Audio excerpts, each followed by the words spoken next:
early years of the reign of Edward I, a troubled land in those days.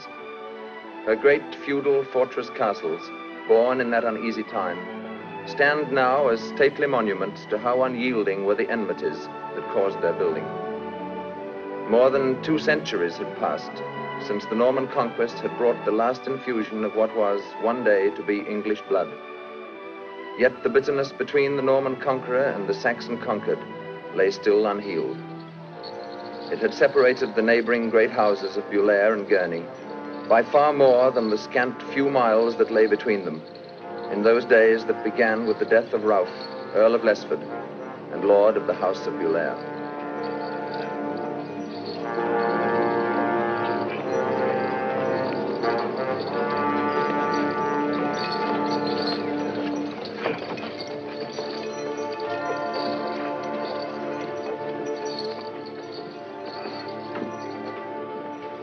You there, what's your business?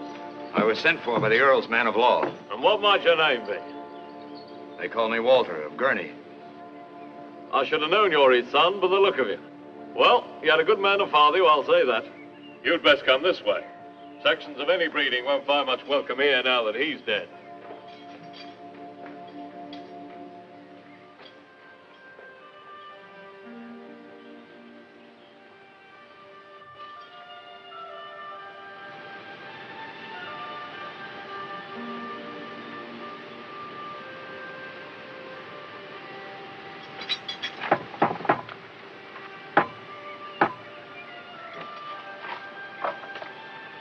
What do you want here?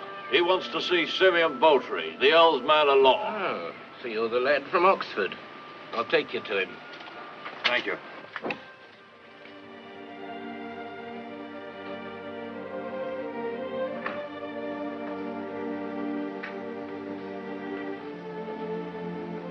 Walter, Simeon, I'm glad to see you.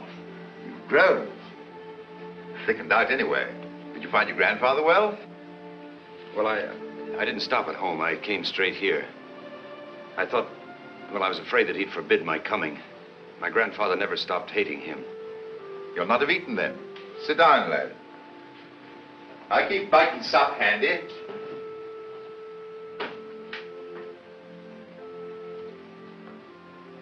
Fall to, lad.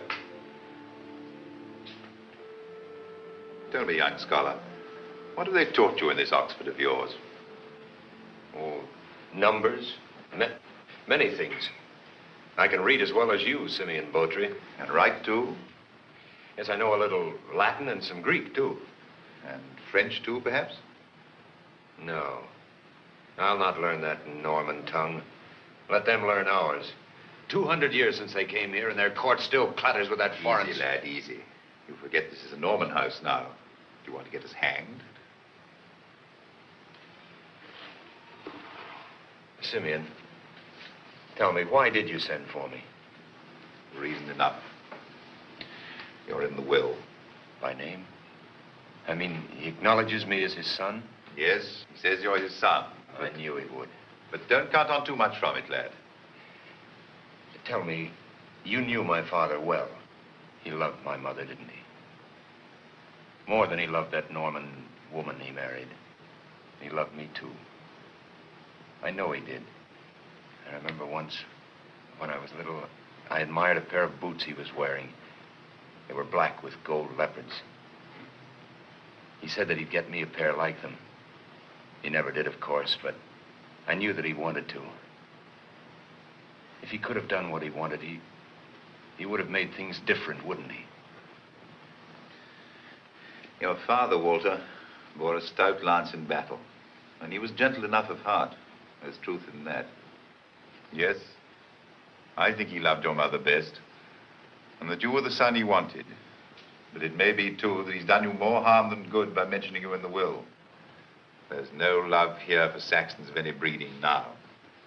They gave their allegiance to your father, and well that Norman wife of his knows it.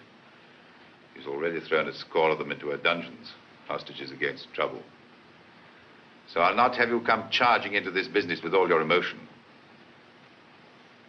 You can be present at the reading of the will, but only if you stand well back in the hall. If my lady sees you, she'll do you harm if she can.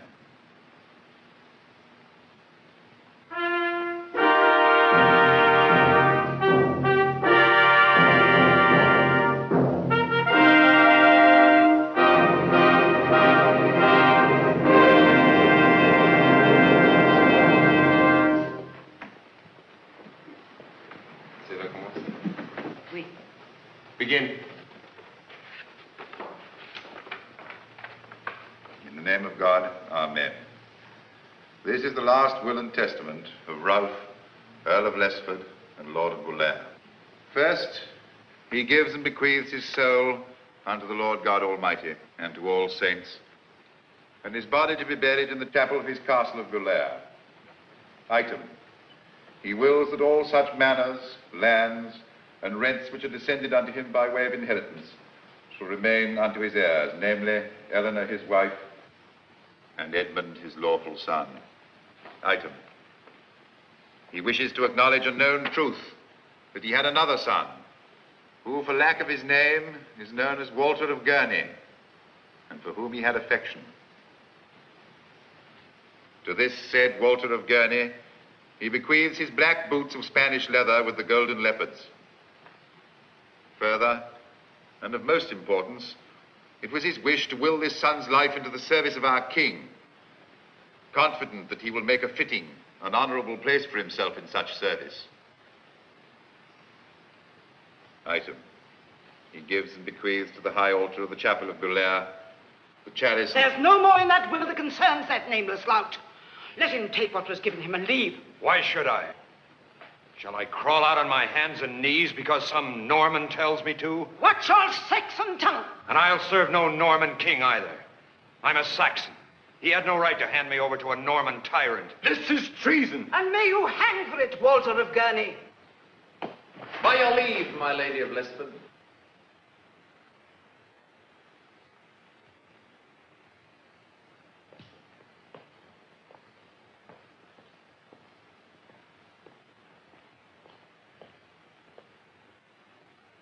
There's something here, I think, that touches on a matter with which I am very much concerned. I should like to question this young man. You have no need to ask, Your Majesty. It would seem that the prospect of entering the service of your king does not altogether fill you with pleasure. I'd like you to tell me freely why this feeling is so bitter. You may speak up, lad. As you see, I came this way while hunting. So let us say that for the moment I am not your king. So we talk as between two men. There'll be no penalty for the truth. You're a Norman. That's reason enough. But it's not. It's over 200 years since the conquest. Surely Saxons and Normans should have found a way to live together in that time. Your father did not feel as you do. He was a Saxon. He knew that if this bitterness was not healed, it would be the worse for England. This is a problem that must be dealt with one way or another. Tell me, when you refuse me your loyalty because I am a Norman, have you not considered that I have no choice in the same matter? That I must be king for Norman and Saxon alike, whether I like it or not? Do you Saxons not owe something besides hatred to the same cause? What do I owe the Normans? We lived at Gurney when the Normans were no better than wolves of the sea. And it was a better Gurney then, before they came to rob us. She's a Norman, and she robbed me of my name. She robbed my father of the chance he had to have a Saxon son. It was her doing that I never knew my father. He willed me into the service of a Norman, but he can't make me serve them.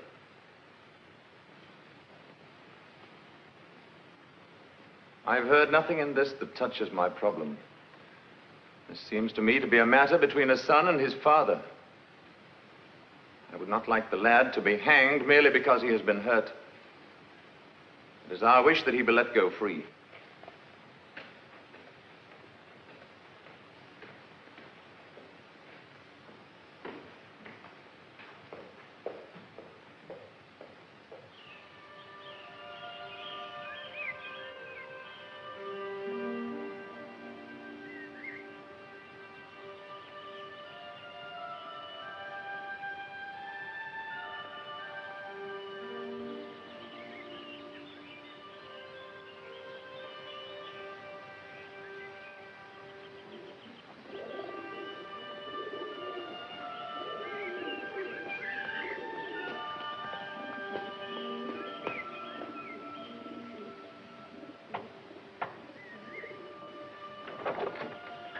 Do you suppose this house could give a traveler rest?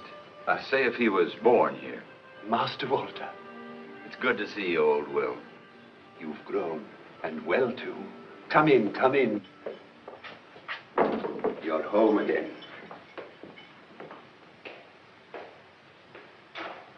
I hoped you'd come by supper time. I laid a place for you. You knew I'd left Oxford then? Aye, we have a guest who came from Oxford about you, I think. Who's that?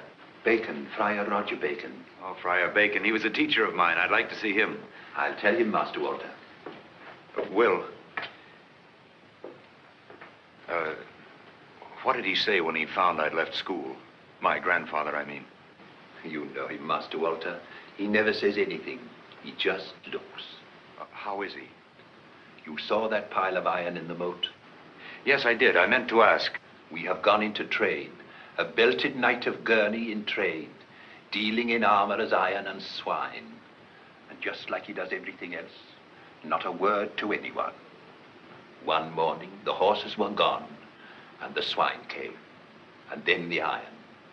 And when they wanted to know where he wanted it put, he told me to have them put it in front of the gate.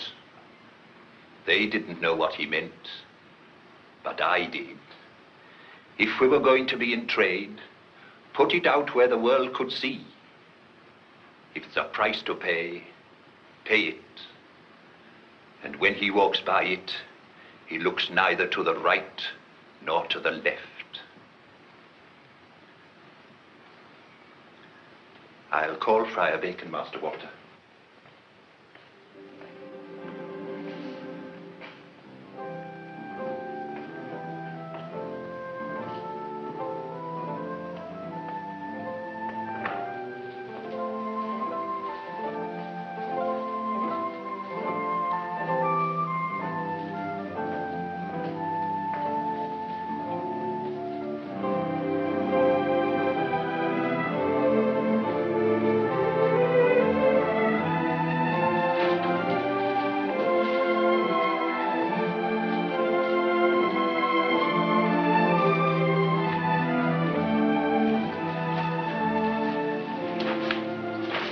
I trust this reception is not planned for me.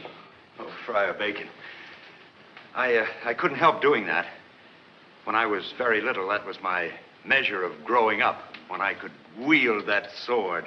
I could wish I'd given you so much of feeling about your books. Perhaps you would not have given them up so readily. Oh.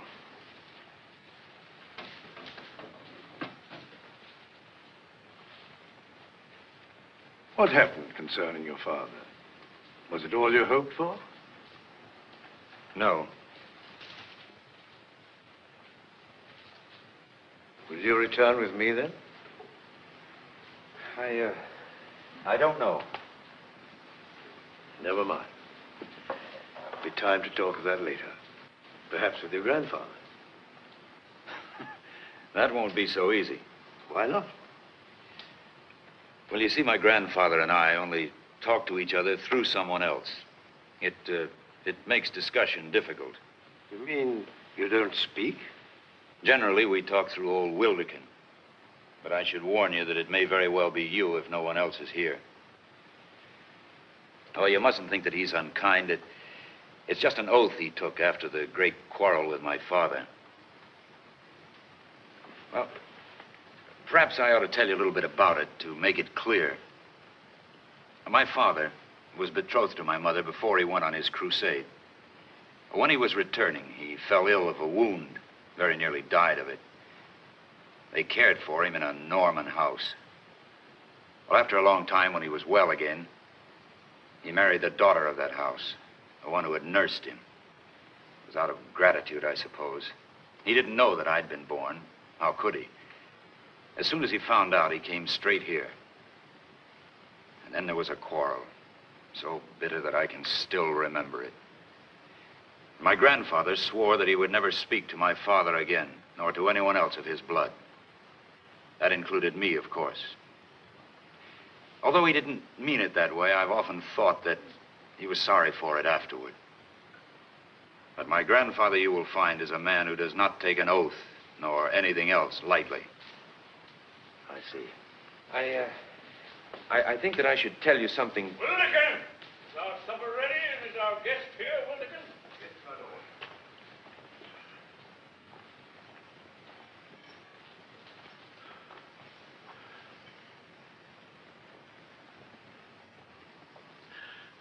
lord. Wildekin, tell my grandson that I'm pleased to see him and to see that he's grown the shoulders of a man. My lord wishes me to tell you... Tell my grandfather Wildekin that I'm glad to see him, and that I hope the shoulders are broad enough to be of service to him soon. My lord, Master Walter... Well spoken, Wildekin, well spoken. Ah, and our guest. Welcome to our table, Friar Bacon. Thank you, my lord.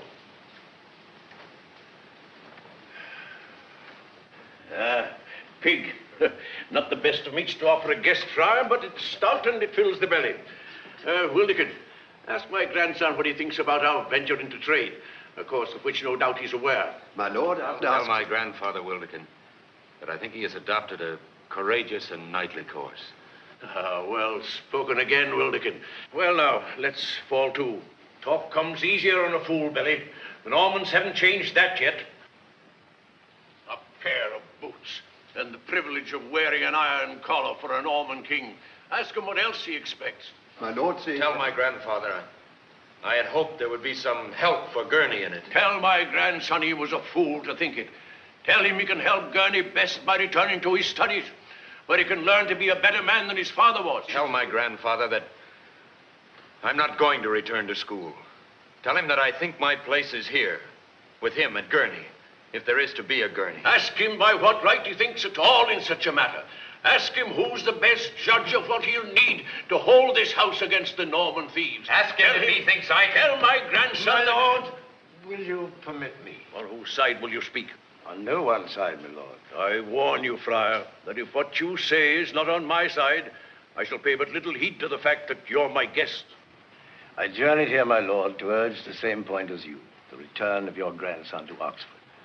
Few scholars have come to me with such an aptitude for learning as your grandson. It would be a personal and bitter failure to me if I lost him. What good is it?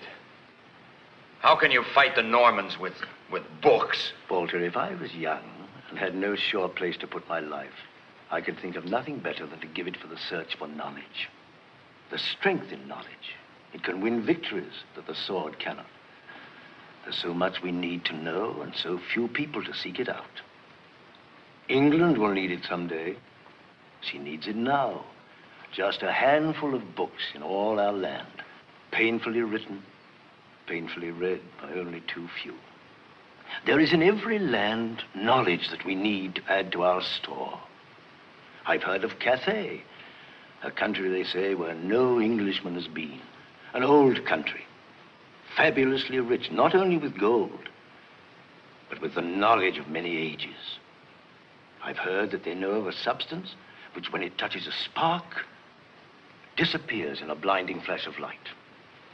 That they have instruments which help them to travel by sea and land without becoming lost. Do you believe those old wives' tales? Yes, and more.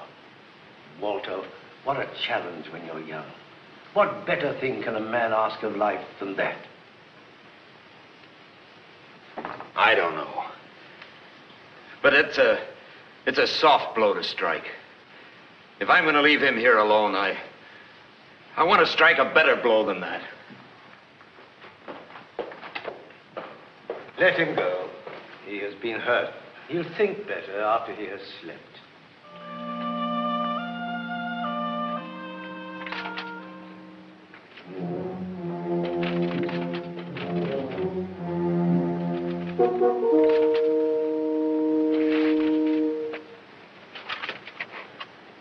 You!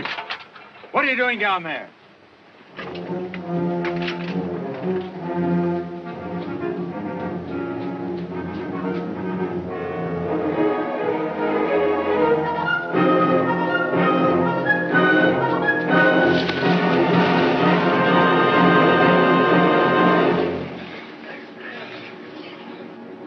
What do you want here? Who are you?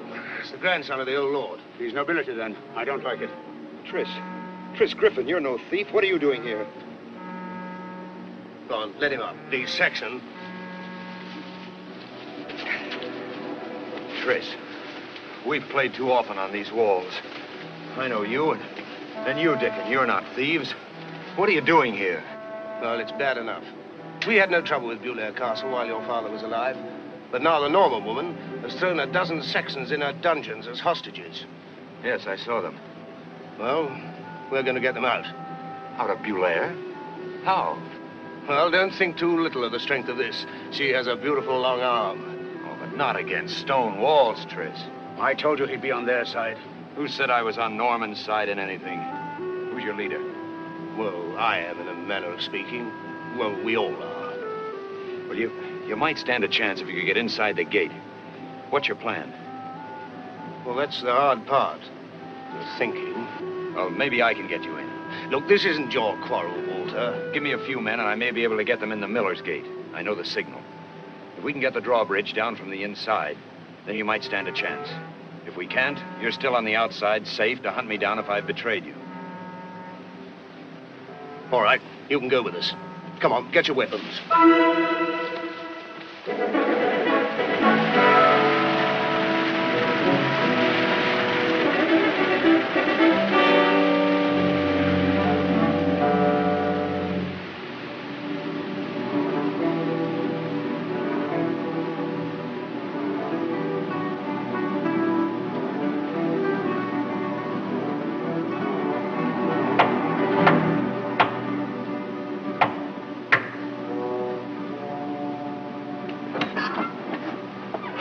One.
Luck's too good. It's probably yours.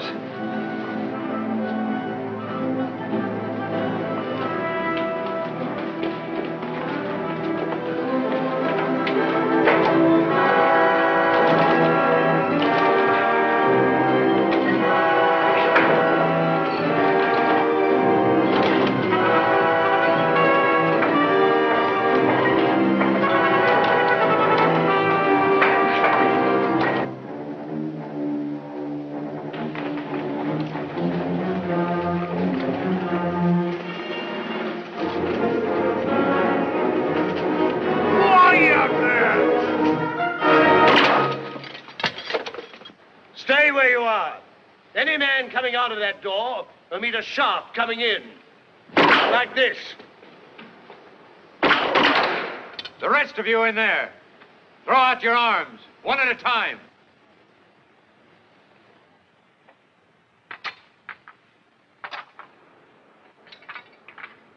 You down there, whoever you are, I must ask you to disperse.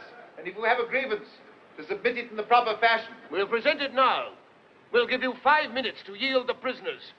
For every minute more, we'll hang a man of the household from the battlements. Wait then. Well, that's the end of your problem. His new Norman master has no belly for fighting. I'll go see about my problem now.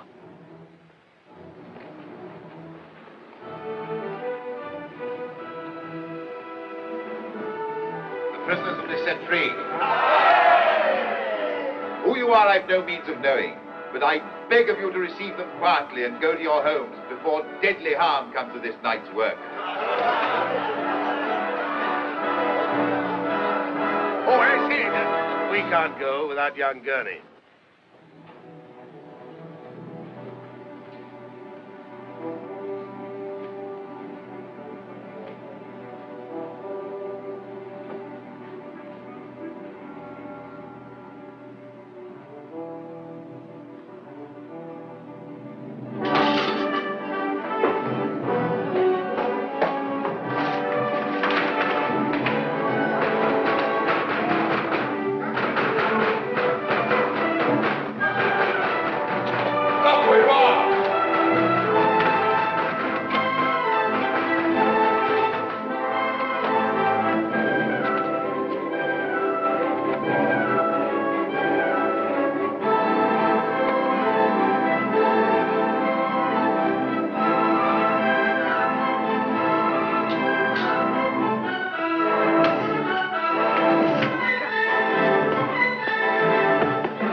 this, Walter of Gurnie? And you, Tris Griffin? Well, we can't stay here. They'll start to hunt us early in the morning. I know this forest better than they do. They'll hold your family to bring you out. There's nobody but Sarah. You're lucky. I have my grandfather to tell. And tonight... Why did you want the boots so much, Walter? Well, they were all I had on the side of saying my father loved me, when all the world said he didn't. Well, if they fit, they'll keep my feet warm.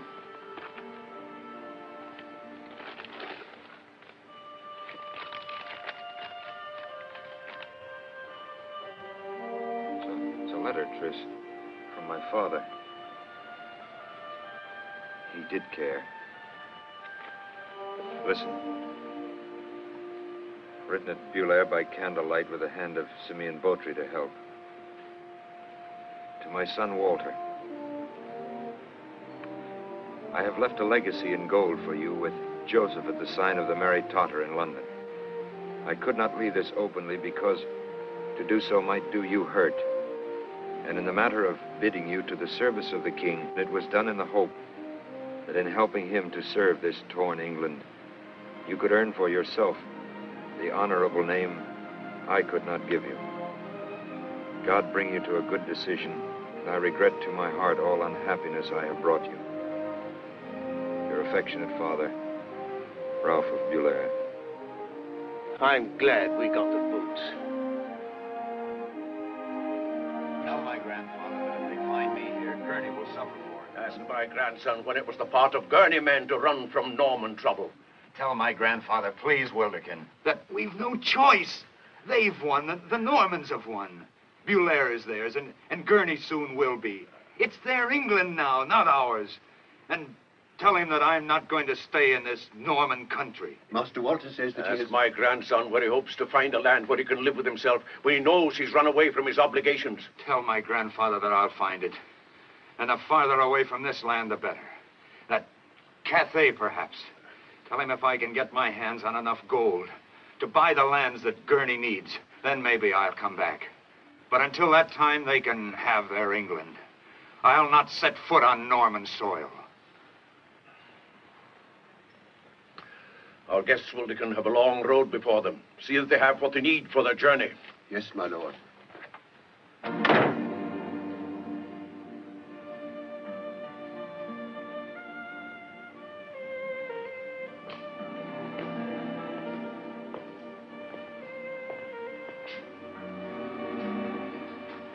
Come on, the sun will soon be up.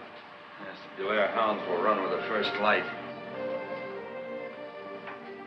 Master Walter, he said you were to have all the things you needed. And he said you were to have this standing cup. It has some value. It is the last. Tell him to keep it. Maybe I'll fill it with gold for him someday. Thank you, Wilderkin, for everything. Good luck, Master Walter.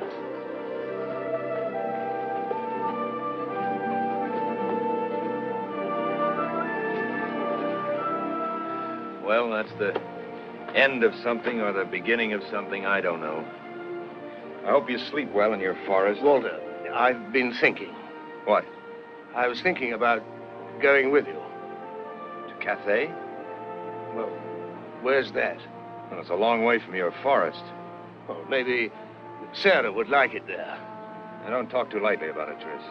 If we should go to such a place, the chances are all you'll get out of it is that in the end you'd be hung by a Mongol instead of a Norman. Well, if it comes to that, I'd as sooner give the pleasure to somebody I don't know than a Norman I hate. A far land it is, then. I guess this is the beginning.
Oh, that's the best, so far. No, what heathen? Crusades have given these people reason enough not to love Christians. Besides, we're not looking for trouble. We're looking for the biggest merchant with the biggest caravan to the farthest places. He'll likely be the biggest pirate, too. Good day. Raida. Are you the master of this house? No, the master of this house is the amiable, gracious, and kindly Antipas of Antioch, who I serve the best I can. You tell him two travelers of importance are here to see him. My kindly master concern himself with only the greatest matter. Perhaps his servant could. Look, we've come a long way to see your master himself. It will be difficult. I don't want to disturb him without a reason. The risk is too great.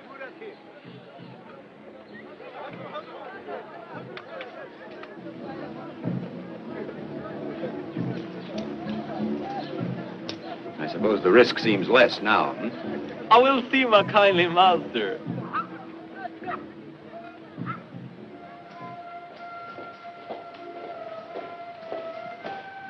Good day. You do not look important to me. I warn you that every minute of my day must show me a profit. Well, all we wanted to say, sir, is that we desire passage with a caravan to the east. What part? It's of no matter, sir. To Calais, perhaps. Well, I have a caravan, which will go near enough to Cathay. It is a caravan of gifts. I'm sending to Kubla Khan. We understand that small caravans too often disappear in the wild country they pass through. Small? What are you talking about? When you send presents to the great Khan, he demands 9 times 9 of everything. Silks, jewels, women. I had to find 81 of the most beautiful women of this land. And because it is all for the Khan, it will travel under the protection of the army of the great General Bayan himself. Bayan of the 100 Eyes. Does that sound safe enough for you? A caravan of nothing but gifts. It's strange. It isn't strange at all. You see, the Khan begins his war against China. Cathay, as you call it. He will have the spoils of the oldest and richest country in the world. I will be his friend. I will help him to dispose of the wealth of ages. I will be the richest merchant in the world. Well, young travelers, are you prepared to pay well to travel in such company? We thought we might put ourselves to hire as guards for such a caravan. Christian guards. It would invite a tag. Is that the best you can offer? You wasted my time. I've warned you. Search them. If there is nothing of value, cut off their hair to make a pillow for my feet. I will have something for my trouble. I have already made such a search. There was only this of value. I kept it for just such a moment. It's not much profit, but it is enough to save my honor. Throw them out. Oh, yes, sir. This way.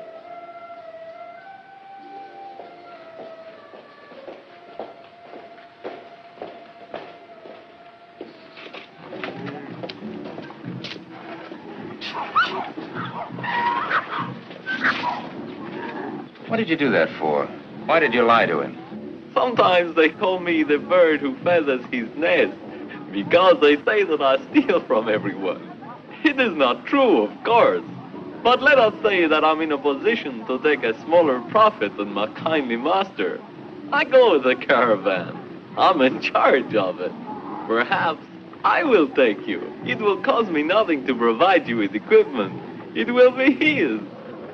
How much gold do you have? Well, there isn't much left, and you're not exactly giving us good reason to trust you with what there is.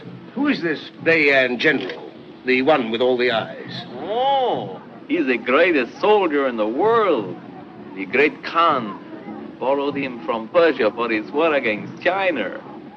He will conquer the world one day. And where is he camped now? 3 days from here, with his army. I wouldn't consider offering your services to Bayan. His men are trained to love killing. They would enjoy cutting a Christian's throat. I'm afraid you have no choice but to deal with me. How much gold have you?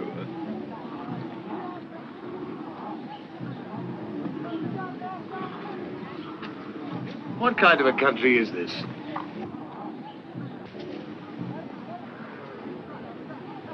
Good. How soon can we get started? 2 dawns from now. You're lucky you found me.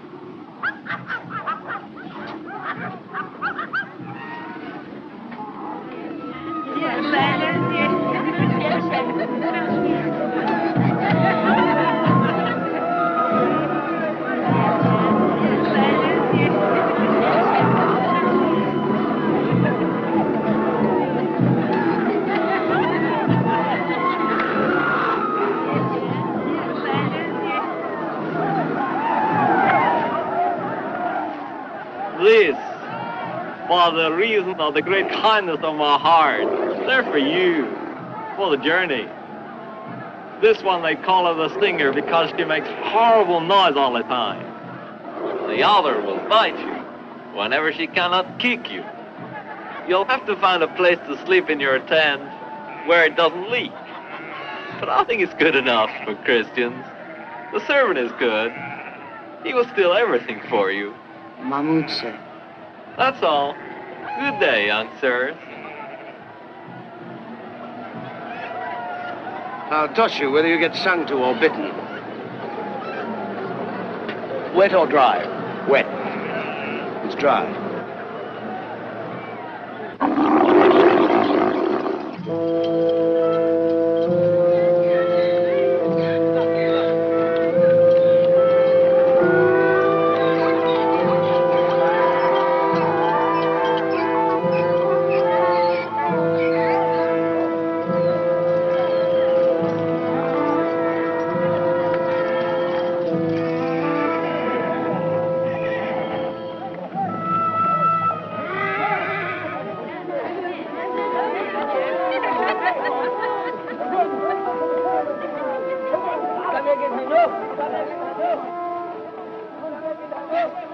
Mahmoud, I don't know why they didn't build me to fit a camel better. Or build a camel to fit me better. Well, I found out some of it from our nest-feathering friend. That mighty general is camped right over that hill with his army. We're camped here so that wild crew of his doesn't get a look at the women we brought with us. We're not traveling today because he's holding games, some sort of tournament on the plain. And I also found out another thing, why they call him Bayan of the 100 Eyes. I thought maybe he had that many. Now, they say he can see everything. Tomorrow, you'll know how every man performs in the games. There'll be all kinds, horsemanship, archery, all... Archery? Oh, that interests you, huh? Yes, it's a little cold for fine work, though the light should be good. What are their bows like, do you think? Bone and steel, the finest in the world. Wait till they hear Sarah talk. But they won't, my impulsive friend. No, the last thing we want to do is to attract attention. So you leave Sarah right where she is. Well, it wouldn't hurt just to take her along. And you won't take her off your shoulder. She won't make any trouble at all. I'd feel surer about that if her name wasn't Sarah.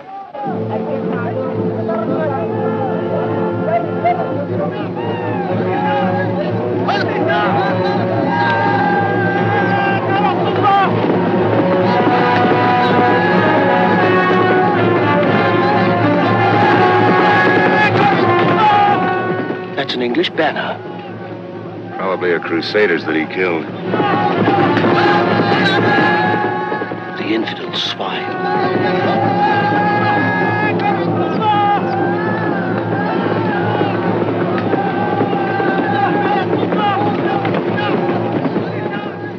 What's that about? He's the camel driver who came too close to the woman's tent yesterday.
child's play. Child's play. At that range, I could toss an arrow in the mark. Somebody ought to show him what an English bow can do. Chris!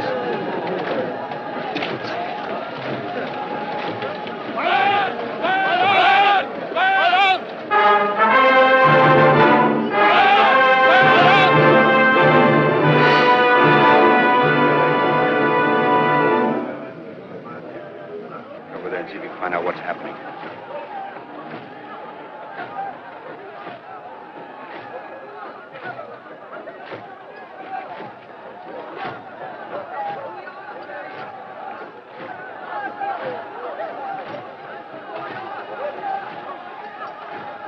He says that Master's to compete, but if he does not make good, the bow's to be broken over his head.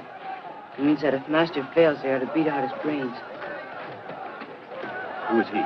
That Master is Bayan of the 100 Eyes. Does he know what will happen to him if he fails? I do not think so. I guess you're right. Look at him. All he knows is that he's out with Sarah. What were they talking about? Oh, nothing. The bow, that's all.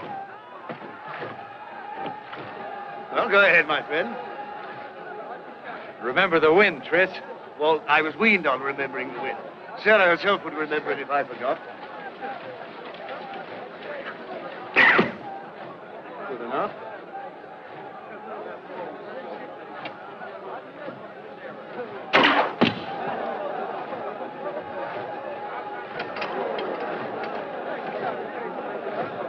Well, that's enough of children's games. Now, give us a little room to shoot.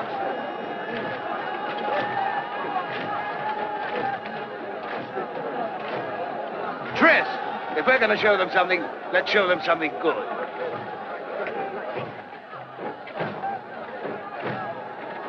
Tris! Don't be a fool. That's far enough. Oh, no, a little further. I want to make him refuse to try it.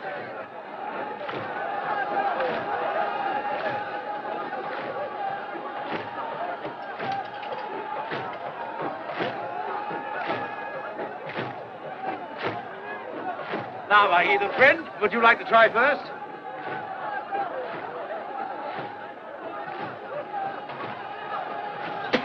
I thought as much. Tris! Not even a miracle can make that shot. Well, if I miss this, I'll have missed a hard one.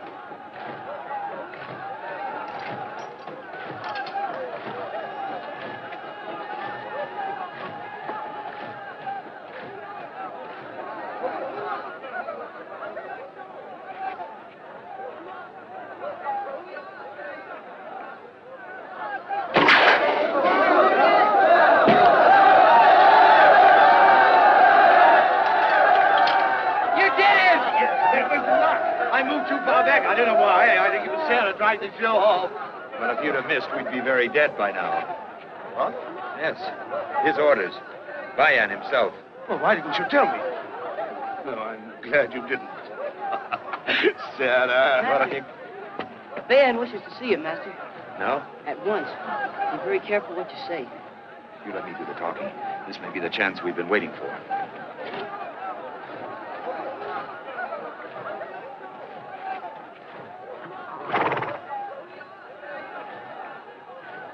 My lord, that shot of yours, how much luck was there? I want the truth. Well, there was a certain amount of luck in it, my lord. How often can you make the same shot? 3 out of 5 times. The bow can be handled quickly? Why, he's put 3 shafts in the air before the first touches the ground. I asked the bowman. With accuracy? I've seen him bring down 3 ducks with 4 shafts. Oh, it's light. I like that. Light and strong. It comes from the wood or the way it's made? From both, my lord. From the yew and from the skill in shaping the bird to take advantage of the grain. What's it called? It's called a longbird. He calls it Sarah, my lord. Sarah? That's a woman's name. Yes, my lord. I have reason to love your Sarah even more after today. She saved your skull, you know. Yes, I've just been telling him about that, my lord. The shaft should pierce armor. Yes. You've seen it tried? You. Steel tipped, it'll pierce anything, my lord. I think this is the finest weapon in the world.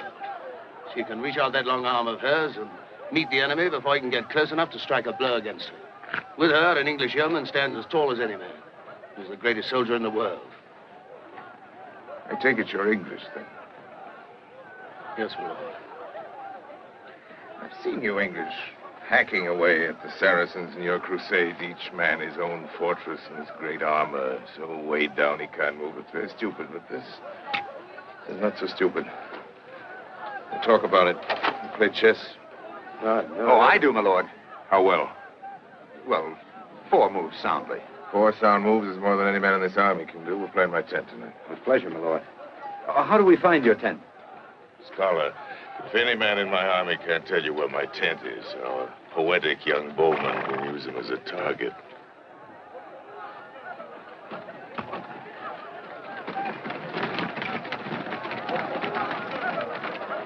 Maybe your Sarah did us a good turn after all. Come on, we'll take her home. And you can make up a sonnet to her as we go. Oh, go swallow your tongue. Why, Tris.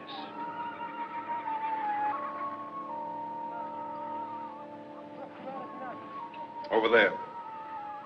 Let me see that bow of yours. You'll find the game's ready.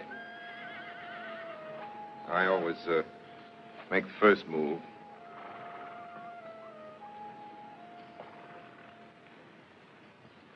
About this bow of yours, could you make another one like it? If I had the wood. It's a sound game, thoughtful. It lies in wait for the attack. It won't win against an attack, of course. It's just the kind of game I want, young scholar. Pawn to king's bishop, boy. Play it. Can you train men in the use of such a bow? Yes, my lord. Then the right wood can be found. As a scholar, I see you permit no weakness in the attack. Good. As a scholar, you know something of your country's military theory and practice. I have a certain knowledge of those things, my lord. War is my trade. At least I'm good enough to know that no war was ever won. It was fought in the same way as the war just before it. Why, I've made a weapon of speed. Speed. No man should wear armor so heavy that he can't move quickly to save himself or to pursue his enemy and to destroy him. That's why I like this bow of yours. It's light. You can reach out to the enemy and put an end to him. That's the only way you can ever sleep soundly, you know, when your enemy's sleep is eternal. Forgive me for distracting you from your game, but I'm curious. Why are you young travelers in this far place? We came in search of adventure to this new land. We heard of the greatness of my lord Bayan and came in search of him. If that's flattery, I don't like it. We had to find some place to put our lives. Don't you plan to return to your own country? We have no country, my lord. It's a strange thing for an Englishman to say. Why? A woman? No, more than that. It doesn't matter. Bowman and scholar both without a country. It's just possible you two could be of service to me. I'll think about it. It's your move.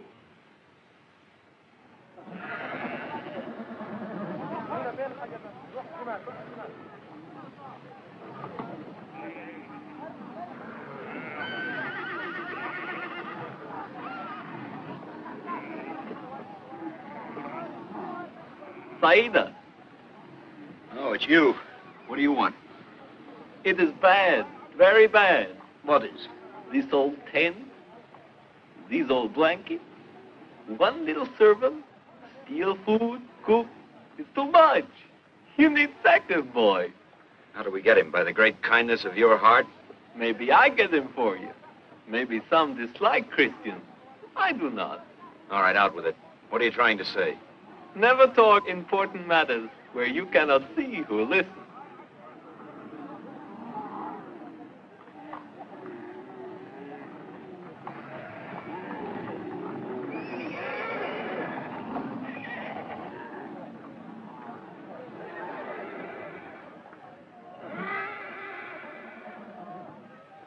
I have a message for you from the Black Rose. And who would the Black Rose be? She's a sister of my kindly master. Well, that's fine. She wishes to escape. She says she is going to England, and that all Englishmen are gallant, and you will be glad to help one of your own blood. Are you trying to say that she's English? There is some report that her father was English, a crusader taken prisoner. Why is she called the Black Rose? That's the name they've given to the clove, the most precious of the spices. I don't like it. A girl of English blood being sent to these heathen. Well, we don't know she's English. She has relatives in Maraja. The only thing she needs is to reach them. I see. And what are you doing this for? I'm not troubled that the lady's in distress. She has a very large sapphire. What does she expect us to do in the middle of Bayan's army? The bird who feathers his nest never leaves things to chance. I have a very well-made plan in which I will do all that's dangerous if you're afraid. Afraid? We'd do more for English blood any day than you'd do for an overgrown sapphire. Oh, that's good. I'll tell that to the Black Rose.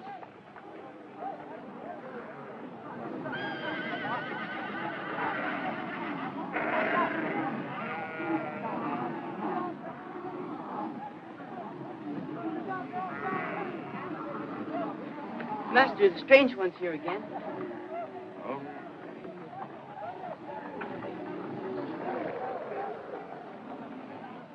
This is your second boy.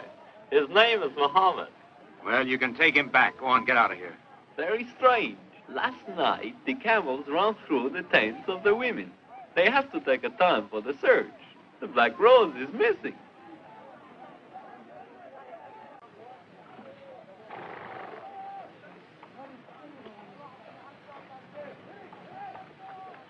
Go on, get her out of here. They'll find her when they search, and then they'll drag us over the hill like they did that camel Please, driver the Master. other day. Go on, Mahmoud, go on. Back to your work. Yes, Master. I'm no fool. Yesterday, I bought a slave boy for the Englishman. That boy disappeared, and everybody thinks this is the boy. And I did something else. One of the camels that ran away was saddled. When they find that camel, they will believe the Black Rose tried to escape on it and was hurt. It's very simple. Well, get her out of here. Perhaps I will call out that I found her here now. No one would believe your story. Perhaps you would like being staked out for vultures. Well, I found the camels. And we have a new second boy, too. He's all yours, Tris. He has beautiful big eyes. Very simple, young sirs. She will do whatever you tell her to do. You understand that? You know what'll happen to all of us unless you do exactly as you're told? Oh, yes, most kind grandeur. No. Oh, where did... Never mind. Mahmoud! I wish to say that I'm Yes, very yes, I know all faithful. about that. Mahmoud, this new second boy will stay here to help you, but you'll still be first boy, you understand? Master, we don't need second boy. This boy no good. I can do everything. You'll do as you're told. Now, get him out of here. Get him some breakfast and put him to work. Yes, Master. Second boy will eat when I'm through. Now go. No, it's not going to work. What are we going to do now? I guess the only thing to do is just to sit here and wait for the axe to fall.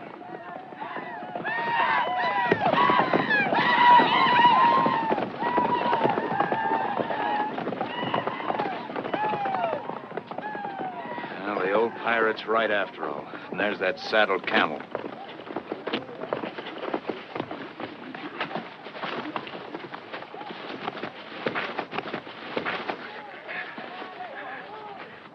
He's the offspring of its all-right camel driver. He wanted Quiet! to beat me. Get her into the tent. You know who she is? Mahmoud has struck a great lady. Mahmoud should be whipped. Never mind about that. You know that we'll all be killed if anybody finds out that she's here? I'll tell no one. Mahmoud would die first. All right, I want you to get into that tent and pretend as though nothing had happened. Can we trust him? We'll either trust him or slit his throat. I am glad he knows. Why? Because now there is no more need of pretending. And I can be in the tent with you the way that it was meant to be. Now, look, Muhammad. I suppose he told you that I am English and that I am to go to England. Yes, we know that. There is so much I must know about England if I am to go to live there. Do you think they would like me? What is it like there? Are all the people as beautiful as you are? Ask him. He's the beautiful one. Oh, no. I think you're much more beautiful than he is. You look just as I always known. Muhammad, there's no time for talking. This is very serious for all of us. I want you to put that turban back on, button yourself up, and get ready to play second boy again. You understand? Yes, I don't want to talk about it. Just do as I say, and quickly, too. Yes, most kind, but... All right, then do it.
saw anyone look less like young gallants going off on a great adventure. How does the lady feel about it? The lady, my lord? What's her name? Sarah? Oh, I think she'll like what lies ahead, my lord. We're making some kinsmen for you, Sarah, so she won't be lonely. I've given orders to find that wood of yours, Bowman. There's something to interest you, young scholar. With that direction-finding chariot, we can strike straight through any storm without getting lost. We can leave the trade route and travel across country. Was that made in China? Well, how does it work? Inside there's a box, and in the box is a needle that points always in the same direction. What makes the needle behave in such a manner? Well, if you don't know, scholar, I won't worry about it. I need the time to make war. Look, there's India. We'll conquer that someday. India? We're done with China. We'll have to conquer something. Let our scholar's mind inquire into a plan for India. But China first.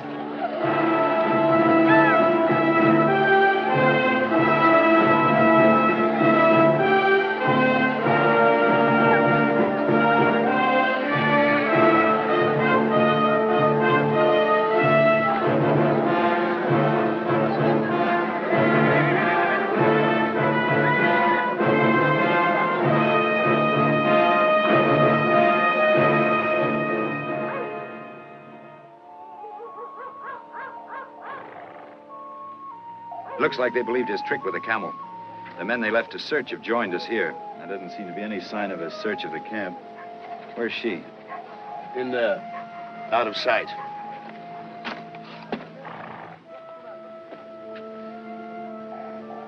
What are you doing? I'm taking this ugly stain We'll off put it my right face. back on again. No, it's very ugly. And I mustn't be ugly when I eat here in the tent with you. Mohammed? Maryam. There. Where did you get that? I needed it. And I got some clothes to wear when I eat here. Mahmoud! Yes, master. Mahmoud, did you steal these things? Mahmoud see, Mahmoud take. Well, suppose they search this camp. There's to be no more stealing. All the women steal from each other. There's to be no more stealing. But if great lady wishes... You do as I say, no matter what great lady wishes. Now, Maryam, I want you to put that stain back on your face. No. What do you mean, no? I mean, no. There is no danger. If they were going to search the camp, they would have done this by now. And no one will come near our tent because we are Christians. Everything is happening the way it said in the miracle. Only I must take the stain off my face so the rest of the miracle can happen. Miracle? What miracle? I've been very ashamed because I almost stopped believing in it when I found out I was going to be sent to the Khan. But when I saw you, I knew it must have been working all the time. Maryam, I've never been part of a miracle before, so I don't know much about it. But what makes you think that a miracle is telling you to take that stain off your face? I've known about it ever since I was a little girl. My father told me. I wanted very much to go to England because I thought how wonderful it must be in a country where all the people were like him, gentle and very tall and beautiful. He wanted to take me there, but he couldn't because he was a prisoner. So he said that we should have to ask God to help me, and maybe if we believed very hard, there would be a miracle. Oh, I liked a God that would do miracles like that. So I believed very hard. My father gave me this before they killed him, to help me with the miracle. He said that someday a tall, beautiful Englishman would come riding over a hill and would think that I was very beautiful, so he would help me. So when I saw you, I knew God sent you to be part of the miracle. Only how are you to see that I am beautiful if I've got that ugly stain on the face? That's very nice, Maryam, and I wish it was a miracle because that's just what we need. But I'm afraid we can't count on it because miracles just don't happen like that. Oh, but it has happened. Tall young Englishmen do not ride across this country, but you were here, just when the miracle needed you. So I know the rest of it will happen just the way my father said the miracle. Well, miracle or no miracle, I'm not going to get us hanged. Now, unless you do as I say, I'm going to send you back to the women's tent. No. We'll do just as the miracle said. Or I will tell them I'm here. All they will do to me is send me back with the other women. But they won't be so kind with you, I think. Now I think you will look to see if you think I am beautiful. All right, you're beautiful. Now, I think you will help me to take this ugly stain where I cannot see.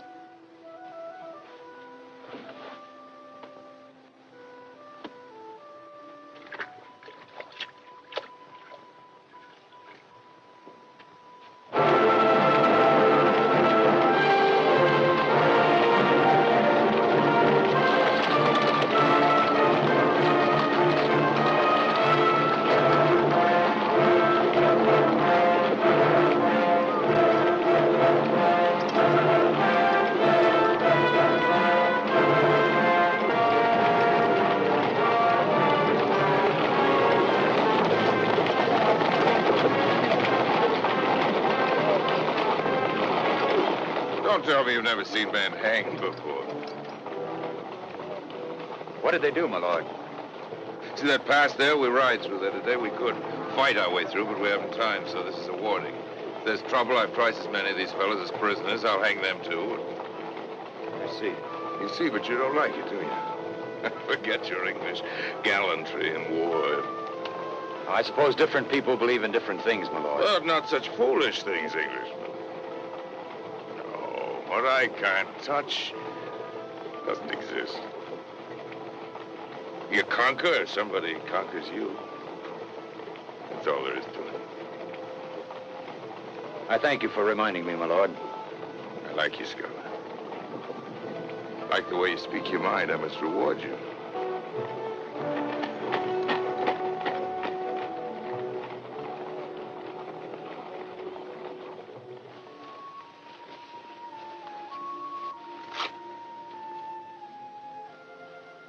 You do not feel like talking, Walter. No. That's too bad. I hoped you would begin telling me about England. What is it like there? Is it very beautiful? I don't know. Do you think it's beautiful, Tris? Yes. I think it's beautiful. The most beautiful place in the world. It smells good. The forest, the English soil, it's clean. The rain washes it that way, I suppose. It's so clean, it's fragrant with it. I think it's the most beautiful country in the world. Why, Tris. Well, I wish I was there, that's all. Bayan was right about that poet business. And a homesick poet, too. Oh, it must be very beautiful if he feels so about it.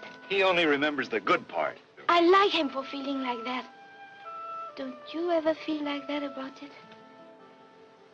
That's the way my father felt about it. Oh, I think you feel so too, only you don't want to say so. Tell her about the Normans, Tris. I don't like you to feel like that, Walter.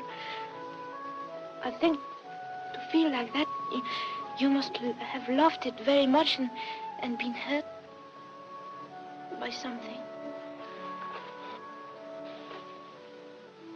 I don't like her. Who? Girl in England you love that hurt you. There wasn't any girl. Oh, you'll be glad. You'll be glad to go back in England, won't you, Walter? That's one thing I won't have to worry about. I won't be going back. But where will you go then? You better ask Bayan General about that. I'll be with him, with the victor, if our luck holds out. What's the matter, Mohammed?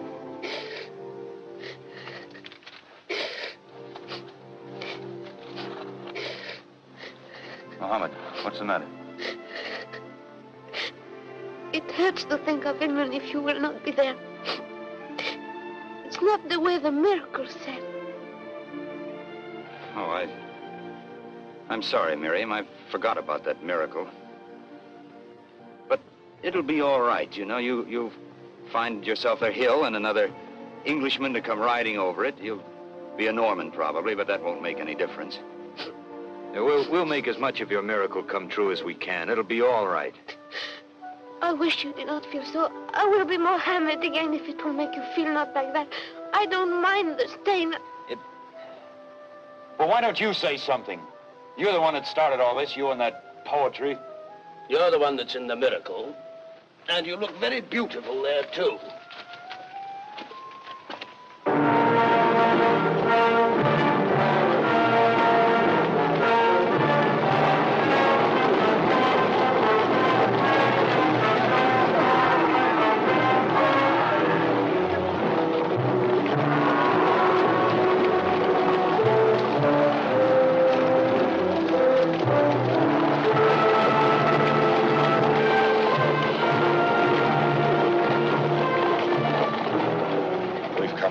To see that, scholar. Cafe. There it lies. Play the real game with me, scholar, the best game. Plays you've never played. Think. I have a new plan for war. Find a flaw in it if you can. It's a plan for China. Many men have tried to conquer China, but she swallowed them all. Strike a blow into a great soft pillow. The pillow gives with a blow and the force is spent. You can't conquer geography. Occupy a country and what happens? Your soldiers become jailers and you're that much weaker. What do? Think, scholar? We don't occupy at all. We strike and strike on and destroy. Strike at the very heart of China, at Kinsai. Destroy the government. Destroy the will to resist. Yes, suppose they get behind you, my lord. Let them. It's for that I've made a new weapon of speed. But, my lord, your lines of supply. We won't use any. We'll live off the country. Think deep, scholar. There's supposed to be a weakness in every plan. Find this one. My lord has spoken often about winning battles and losing wars. Even if you win, each battle will weaken you. We'll only fight one battle here when the Khan's army arrives, then we'll wait for the news of our victory to spread. If we lose, well, we'll be very little men, as history's written. But, scholar, if we gain China, gain its strength and wisdom, they have an iron tube there that shoots fire. It's just a toy now, but someday it may help us to crumble the walls of Rome. Rome? Rome is a long way, my lord. So's England. Not too long. How'd you like to visit your island again, Englishman? This time as a conqueror. Do what you like with those that conquer you. Think deep, scholar. We may win the greatest game in the world.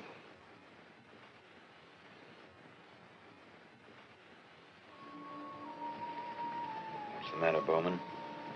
Can't you sleep? I was thinking of... You think he can do it? I don't know.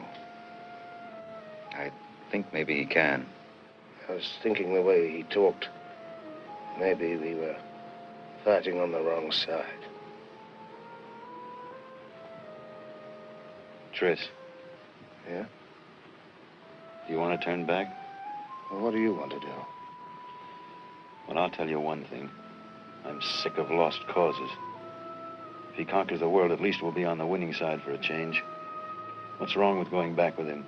It's the only way you'll ever see that England of yours that smells so good to you. Yes, I know. You better get some sleep, Bowman.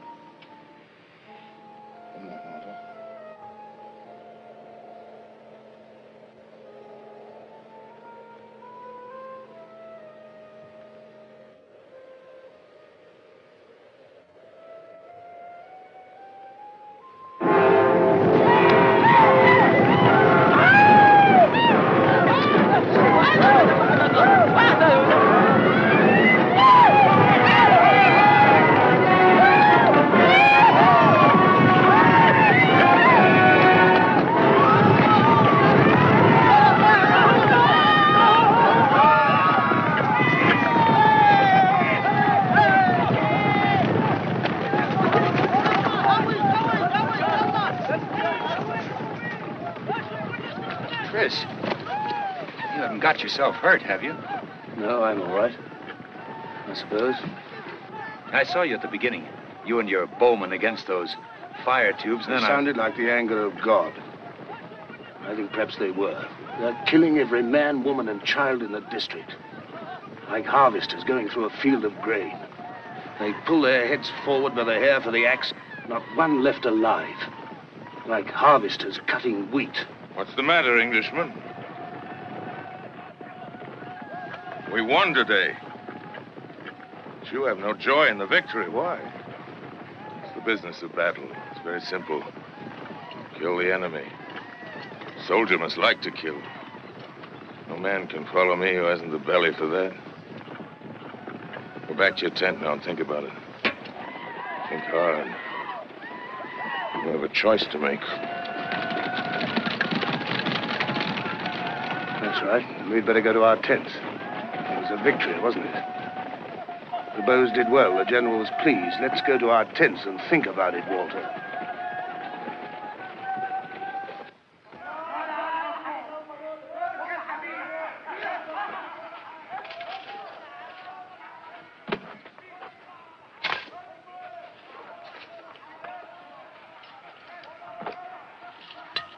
I was afraid for you. I was very afraid for both of you. Nothing could happen to us. It isn't the way it went in the miracle, don't you remember? I know, but... Isn't that so, Tris?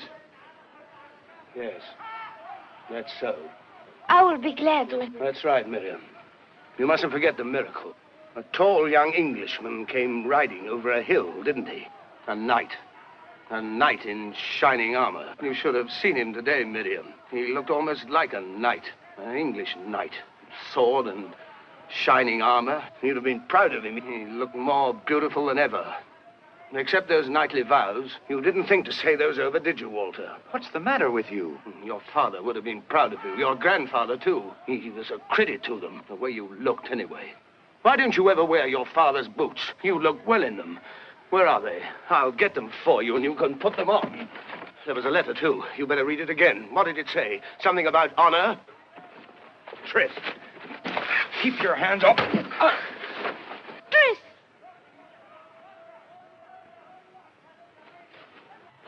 Well, I'm sorry. What's the matter with you? I don't know you anymore. Quarreling, short-tempered all the time. You're not the Tris I used to know. Let's get away from here. Away from For this. what? I can't help them anymore. Well, if you don't like it, you don't have to stay here. Well, what do you want to do? March with them on England? I don't owe England anything. I think it's very foolish to speak of that anymore. I think you better go back to England. I don't think you have what he was talking about, the belly for it. I think you're the one that will... No, I'm all right. I'll stay right here. And if you don't want the same thing, it's all right, too. I'll help you to get out of here. And it all fits together nicely. You can take her back with you wherever she wants to go. No. If you're going to stay here, I will stay here, too. Well, that's very nice, Maryam, but it just doesn't work that way. It's been all right up to here, but it wouldn't be from now on. Where are you going? Well, you can't just walk out of here without a plan. I'm going to find out how to get to China. What's the matter with him, Maryam? What are we going to do? I don't know. But he doesn't mean everything he says. I think he doesn't really know what he wants. But I don't know what to do about it.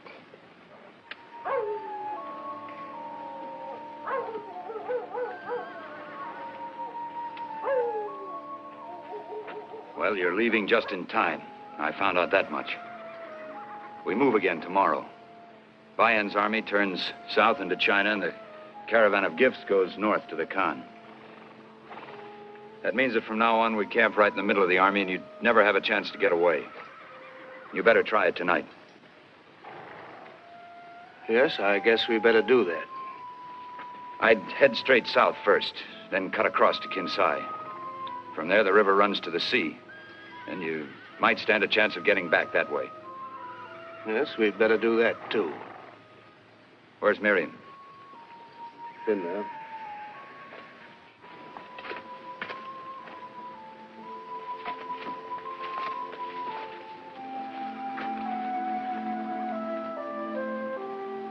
We're going tonight, Walter. I heard what you said to Tris. Yes. You want to say goodbye to me? Well, yes. I'm glad it's hard for you to say. Tris will take good care of you, Maryam. You can depend on Tris. And I hope you like England. He'll feel much happier when he can smell it again. And, tell him... Oh, never mind. You know, Walter, I can go or I can stay. Whatever you want. No, you'll like England better.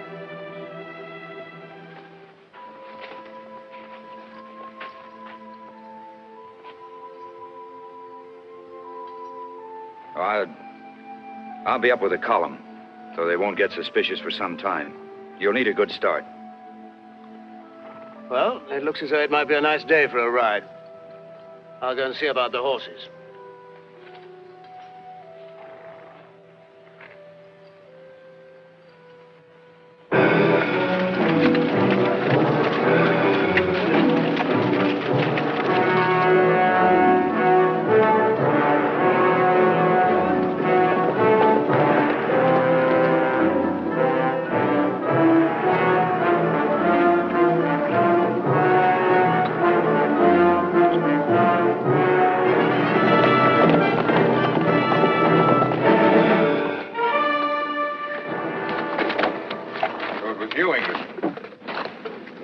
Curiosity as a scholar?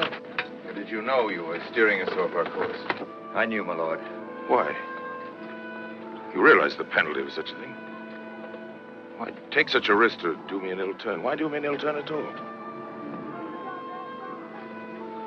Move the column south and east for as far as we've gone off the trail. When we camp tonight, bring him to my tent.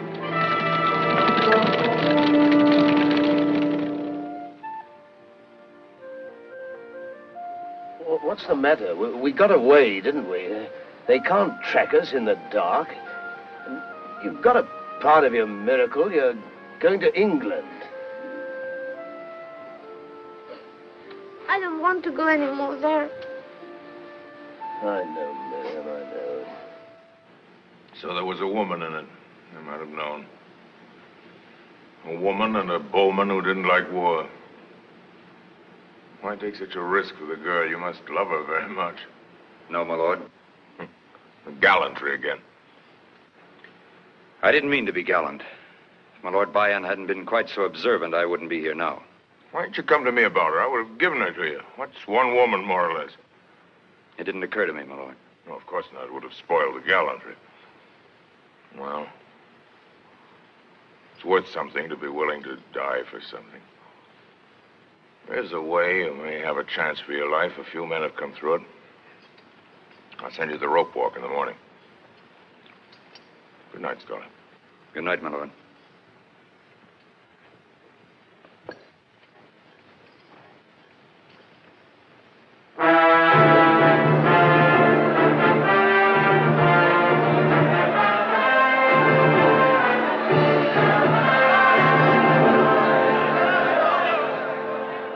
Understand, Englishman?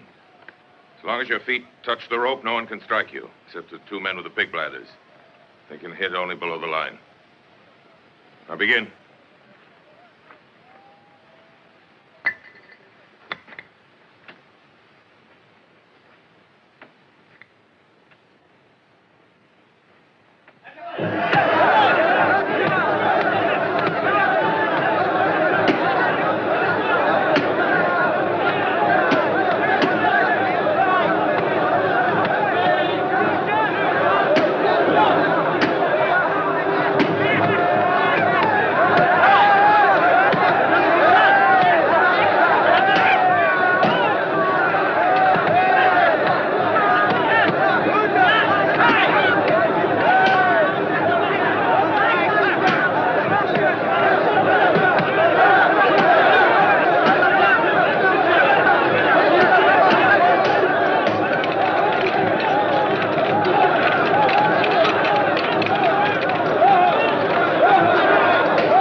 You're very tough. For an Englishman. Come in.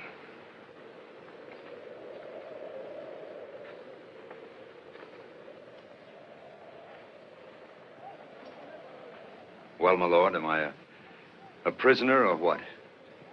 You paid for what you did. Your back should tell you that. But I'd like to be doing something, my lord. You miss the bowman, don't you? Well, I have a mission of some importance for you. When you're ready for it. I'll take it now, my lord. Hear it first, Scully. You saw our Chinese visitors. They brought this tribute to avoid battle. Won't be so easy near Kinsai, but our war's been going well. We've only had to fight once since you've been sick. We've taken 4 cities. Perhaps I should remain in bed. Now Kinsai. There are those in the government who want peace, but they haven't much influence with the old empress. But Scholar, suppose I sent you to Kinsai as a traveler of rank, a student from another land, and you told what you've seen of our strength. Yes, but will the empress hear me? Find the heads of the peace party. They'll see that you're hurt. You can refuse to go if you want to. The risk is great enough. No, I'll go, my lord. Settled it. Scholar, maybe I'm a little sorry I thought of this journey for you. Be sure of this, if they kill you, I'll kill 10 of them for every hair on your head. I have a strange feeling I may not see you again. If that's true, I'll miss you, Scholar. I don't miss many men. Well, for your sake, I'll try not to get killed.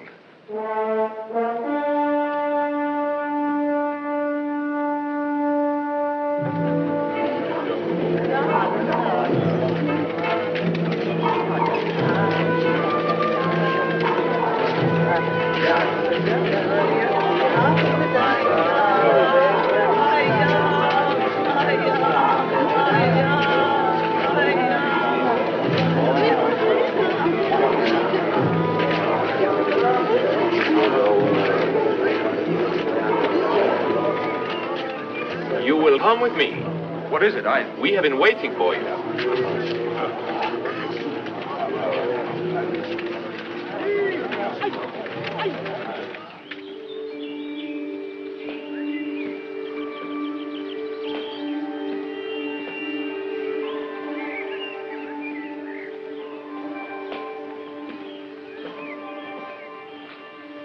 What is this place?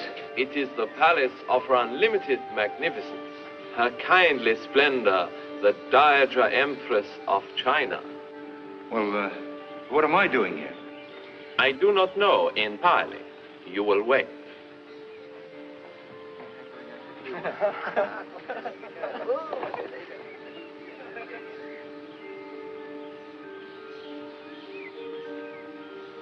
Bow, bow profusely.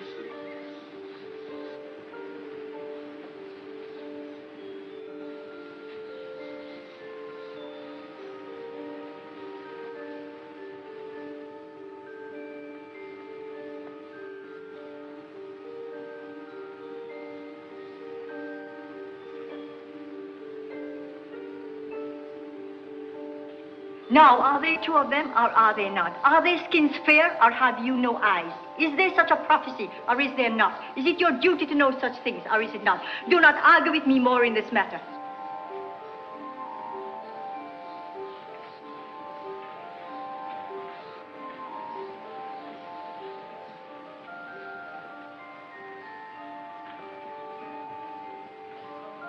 You will come with me. But what is this all about, a prophecy? No harm will come to you. Far from it. Please.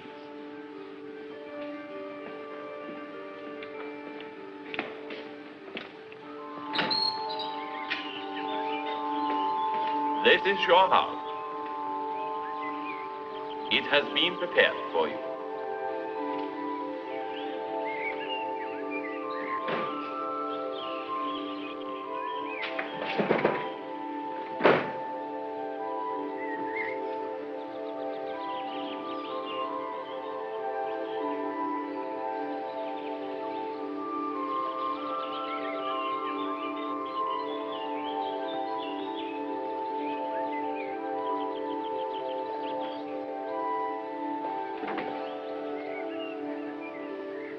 Tris!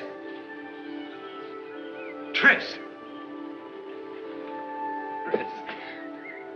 What are you doing here?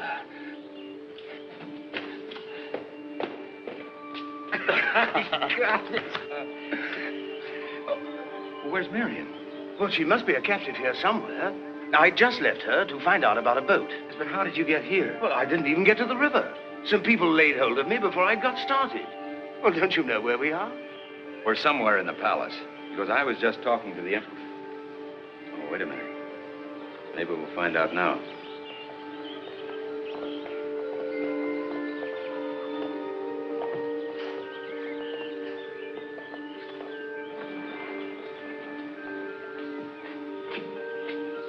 Good day, young sirs. I have come to welcome you. We'd be very grateful if you'd tell us what all this means. It means that the prophecy of the two birds of the fairest color has been fulfilled. It is a very old one. It's said that in a time of great peril, two birds of the fairest coloring would appear, and the clouds of disaster would roll away like the mist. We were urging Her Royal Grandeur to think of peace. She was about to yield, when word was brought her of a stranger who was very fair of skin. Such a thing has never been seen here, and it reminded her of the prophecy. She said that there must be another, so gods were posted. Now that you are both here, she is sure the prophecy has been fulfilled, and she will talk no more of peace. Well, what are we supposed to do here? You will live here to ensure a continuance of the good fortune you have brought. For how long? I have told you, this will be your home. You mean we're prisoners? The chains that bind you are golden ones, but I would not try to leave. Now look, I can't just sit here. I came to talk to the Empress about peace. You tell her that I come from the Bayan general himself. It is too late. Her excellent kindness is certain that you were sent by the gods. So now we have nothing to fear. The gifts are meant to fit your station as gods. And I'm commanded to tell you that if you have any desire, you have only to express the wish. Well, if that's true, there is something I'd like to have done. There's a girl. She was with my friend when he was taken prisoner. If you know where she is, I'd like to have her brought here at once. I will send someone to carry out your command. This house is called the abode of everlasting felicity. I hope it does not fail that name for the young gods. And the young gods do not fail their obligation to a people they have committed to war.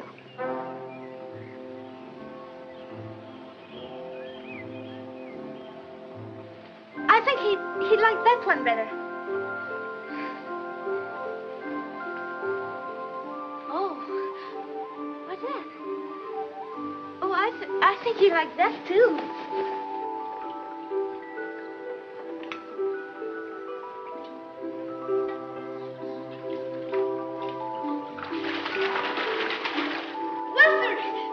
But not now, Maryam. Go away. But I have to show you. What? Oh, look, it's beautiful. They're made of silk to go on legs. I'll see them later. All right, Walter, but it's wonderful. Well, I don't see what you're so particular about. It took me a half an hour to convince 4 girls they weren't going to bathe me.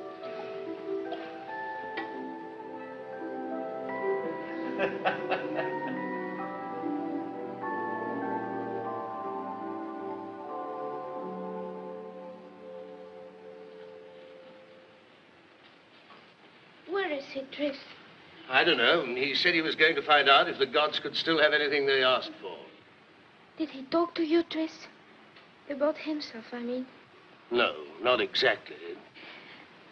But I think he's sorry he was angry with you. And so he ran away from Rebellion General to be with him. No. Well, you shouldn't say such things. He's here. And he's not angry anymore. And he comes to go with us to England.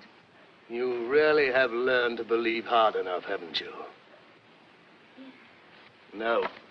He came on a mission of some kind for Bayan. I didn't want to talk to him about it. You know how he is. You can make him say things he doesn't mean. And there's one thing. He can't do anything about it while we're shut in here. And there's something else, too. It's about these. He got very interested. He said they weren't written by hand, and they're not on sheepskin. It's something to do with soaking wood and making this out of it, and using these. Well, I tried to figure it out, but he says he knows a man in England who would gladly give his life to know of such a wonder. So there must be something to it, and they don't know about it over there. And then last night... Well, you could look a little happier, Bowman, sitting right in the middle of the wealth of ages. And here's some more for you. You know, I was right. I thought if they have books, they must set down matters of science in them, like the direction needle and how to make the books. And look what else I have. What do you think this is? This is that powder that disappears in a flash of light. It's what they use in the fire tubes. And if you close it in somewhere...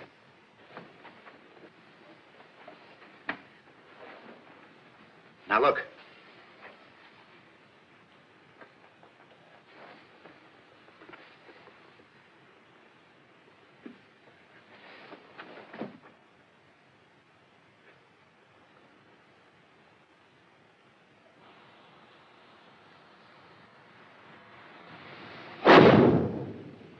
You see that?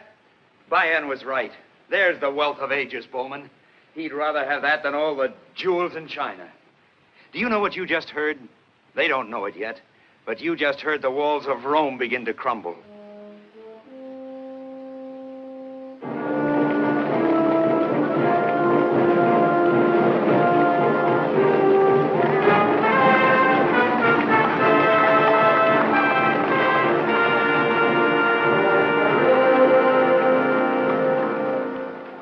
The young gods already know, of course, the news that we have just received. No. What news? The armies of Bayan have taken 4 cities since you came here. One that resisted exists no more. Soon that army will be before our walls. But the young gods have done nothing. Well, what can we do? It wasn't our idea to be gods. Nor was it mine. I'm in an unfortunate position. If anything happens to the young gods, I will die very quickly, for I am responsible for them. But I will also be among the first whom Bayan will kill if the city resists. So, if I must die, I will take the way that will save the city from destruction. You're trying to say, I imagine, that if you have to die, you prefer the choice that may convince the Empress that we're not gods. Say if we were found very mortally dead. That is possible. If you have a better remedy, I would find it quickly.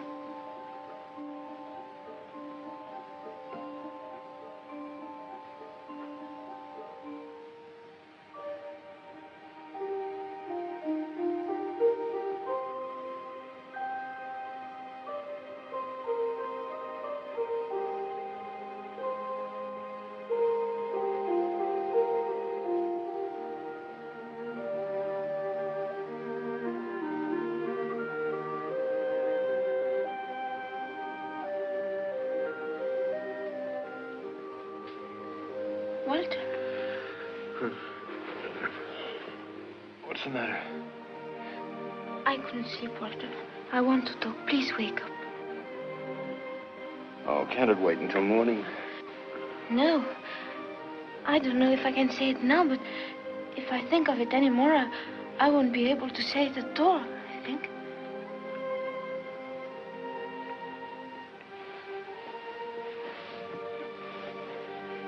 All right. What is it? If it's true what he said, that we shall never leave here until we die, then... Go on. I know it's true that you do not love me. But if this offer is also true, then you can never find anyone else to love, isn't that so? Yes, I suppose so. Well, then, I was thinking, since you cannot love anyone else, and since it may be a very short time that we're here, maybe you could pretend for a little while that you love me. like it was in the miracle. Oh, I would like it very much, and you wouldn't have to pretend very hard. But if you did pretend for a while, maybe it would get to be true, since there is no one else.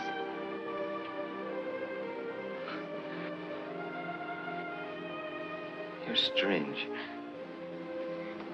The house is called the House of Everlasting Felicity. And I would rather be with you even for a little while, and even if you only pretended, than to have all the rest of my miracle, or anything.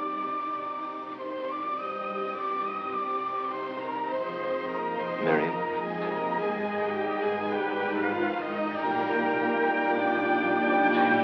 What's the matter? Wake up, Tris. I think he loves it. Oh, that. Only why do you have to pick on a time like this to find it out? Maryam. Maryam. Oh, where have you been? Can you sew? Yes, I will. Good. I want you to take these coats and sew as many of those jewels as you can into the linings, and do it quickly as possible. Did you find a way to get away from here? Yes, I have. You know, I thought our friend last night was pointing at something, so I took a look around. Now, there was a door that was heavily barred before. Now I could open it. There was a room behind and a passage leading to the river. I followed it. There are boats on the river. Now, the attack must be close because a lot of people are leaving down the river. What I don't like about it is it's all too neat. Now, I tried to think like our Chinese friend. Just letting us get away isn't good enough. But if we were killed doing it, just when danger threatened, we wouldn't look very godlike. And he could easily convince the Empress that we hadn't just returned to our celestial paradise. It would give him a chance to save his city and his skin. What do you think, Tris? Well, he didn't give us much choice. Well, we better wait until night. We'll stand a better chance at the river. Come on, get ready.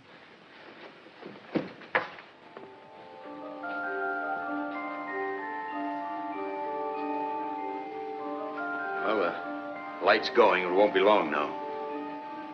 No.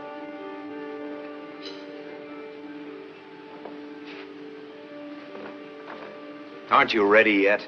Yes, almost. Well, hurry up. Yes, Walter.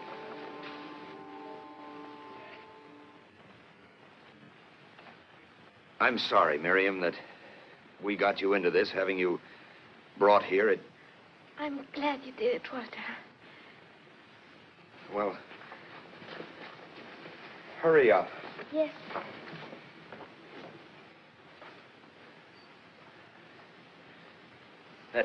That's yours, Tris. If we get out of here, you'll be a rich man with what's in there. How does it feel? Of course, I suppose by rights it should be Bayan's, the spoils of China. But there'll be plenty for him. Walter. What? Look, I've been thinking. Well, don't. It only leads to trouble. No, I've got to say it. What happens? I mean, when we do make it to the other side of the river. Well, maybe we better wait till we get there. What I mean is, look, I've been putting some things together. Things about making books. Things, like you said, that man would give so much to know. And matters of science, like the direction-finding needle. Well, I thought to an island, it might be useful for trade and to defend itself. But, well, what I was really thinking, I wish it was you that was taking them back. It'd be better that way. I wish it was you.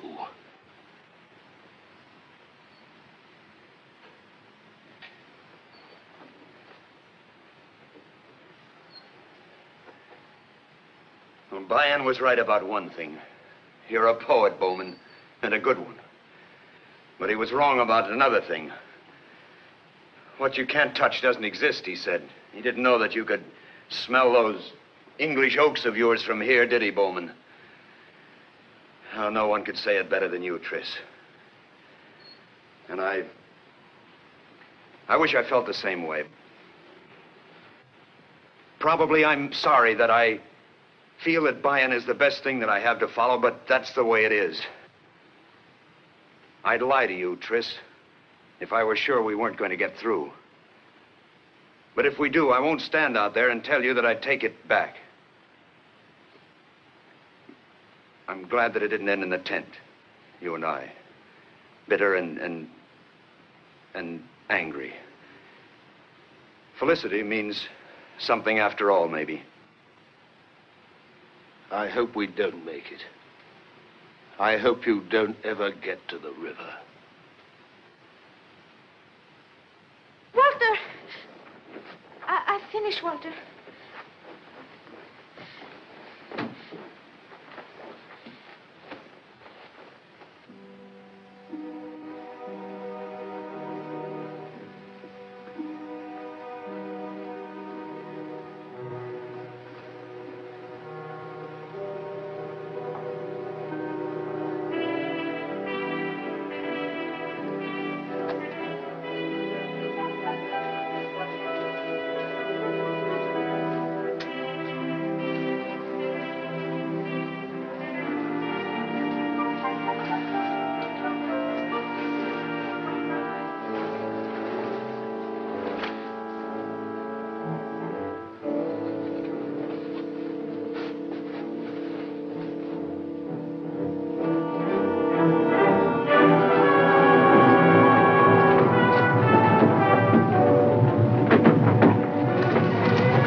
Open. Well, this is it. That door is not as high as the walls of Rome. Why don't you get your friend Bayan to crumble it for you? Here they are. Can you hold him for a while? We'll find out. I'm going to try it. What? The walls of Rome.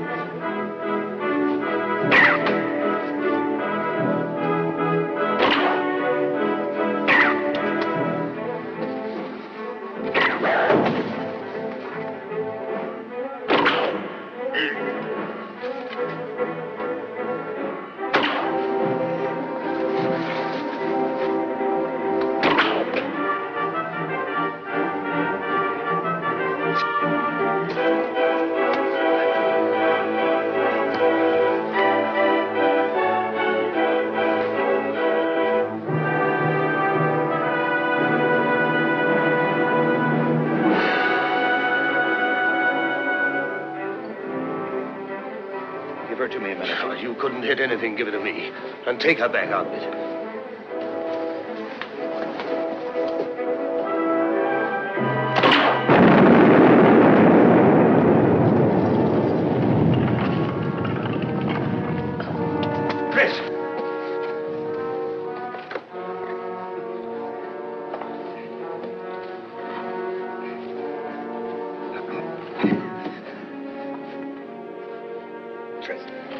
Are you all right? All right. Our friends will be back soon. Now get her down to the boat. Well, hold on to me. You take her. Stop being a hero. How will you keep them back? Throw a diamond at them? Go and get her down to the boat. Mary.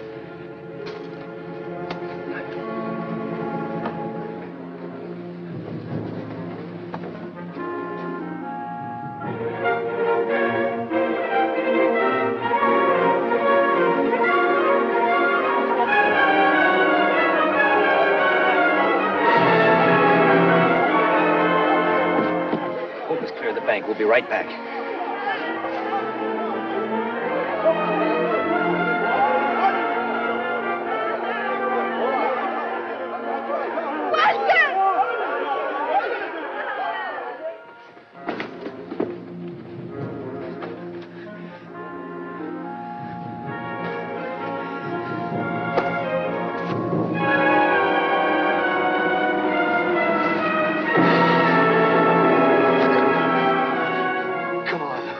I said I hope we'd never get to the river. Well, maybe I don't have to. What are you talking about? You have to get back to England, don't you remember? Come on, you can't just lie there. Let me help you. Leave them alone, now, mine. You get onto your walls of Rome and leave me alone. Look at you. You haven't got the belly for it either, have you? Well, I don't know. Folks have all walls of Rome, the miracles, and the oaks. I don't know, they're just so green.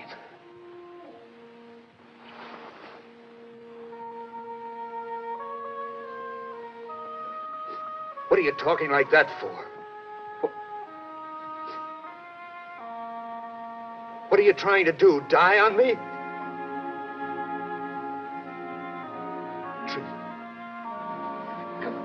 Come on, Tris.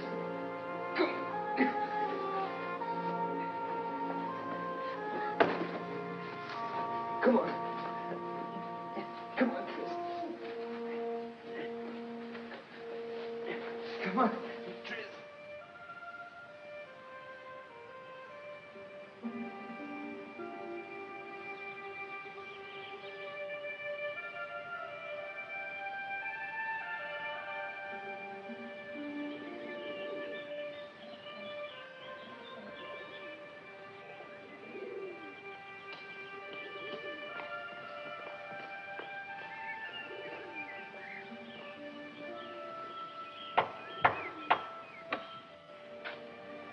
We don't use this door anymore.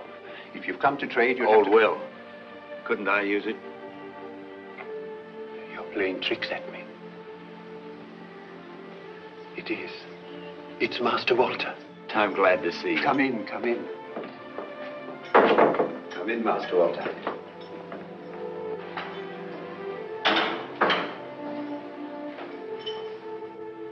Well, it looks the same. And I've the same questions to ask. How's grandfather?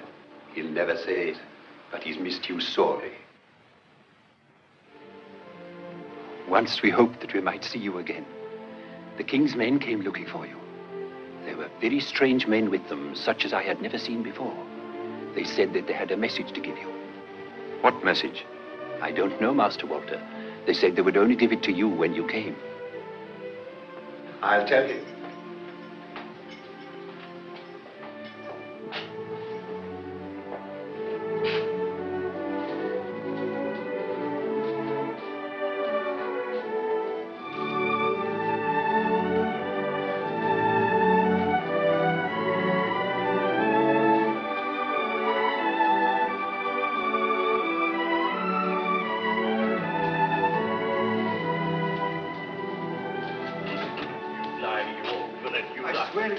He's here.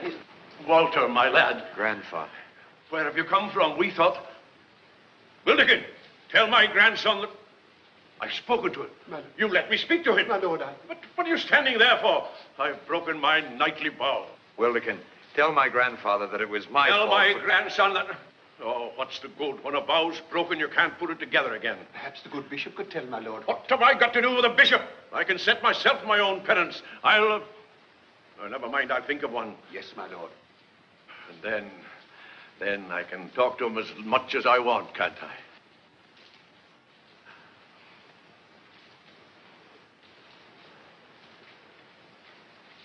We've no need of you. Go on about your business.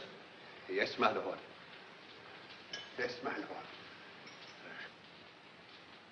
So the needle that points in the same direction and those books I left in London to be sent to the king. And as they might need some explanation, I left word that they could find me here. And then I came straight here to see you. But I wish I had something more to tell you. It all ought to add up to something. I've seen Cathay, but what of that? For all my talk, there's been no help for Gurnie in it. And maybe if I'd stayed here, he'd still be in his forest, looking down a shaft at some king's stag.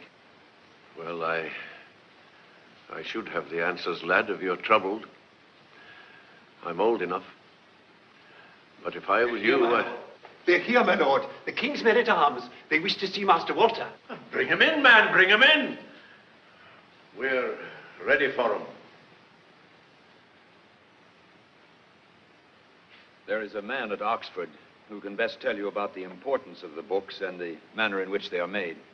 Friar Bacon. As for the rest, I thought perhaps the direction-finding needle might prove useful on the sea that surrounds us. I don't know. However, it's all set down in the books, and your men of science can read about it there. I'm not inclined to believe all this about the fire tubes. I think the young man saw a dragon. Perhaps I did.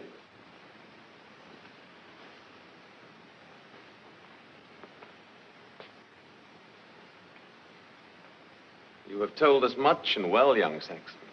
All but the most important part. I've told you all I know, sire. All but why you have done these things. I remember you well, young Saxon. You refused to enter my service, and you were very outspoken about it.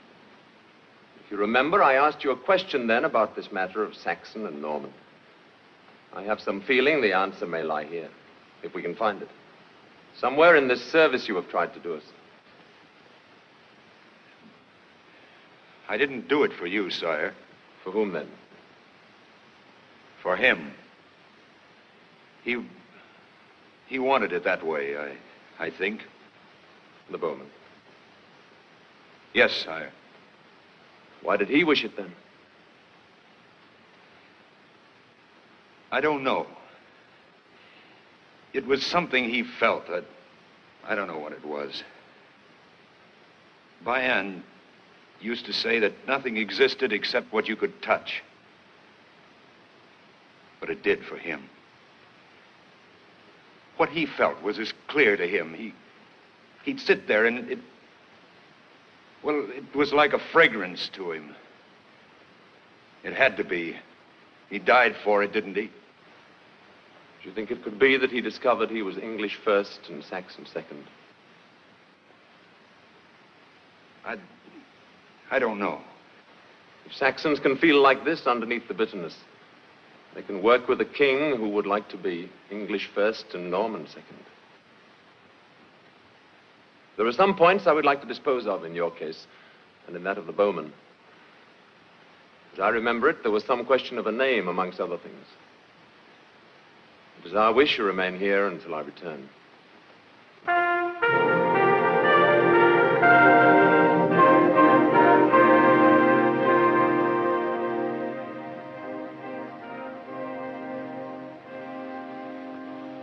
As you knelt, Walter of Gurnie, rise, Sir Walter Fitzralph.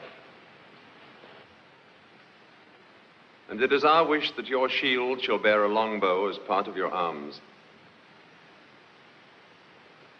And as the first act of your knighthood, you shall place this bow, the finest I could find, above all other of your arms at Gurney.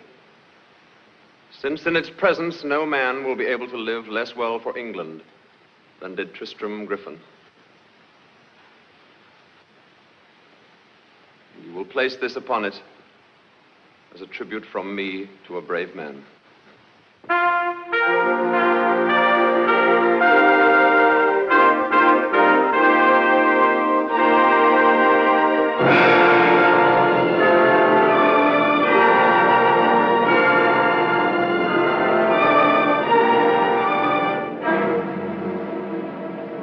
We have been sent a long way to see you. If you are the one my Lord Bayan called the scholar. Bayan? If you are that one, I've something I'm ordered to give you.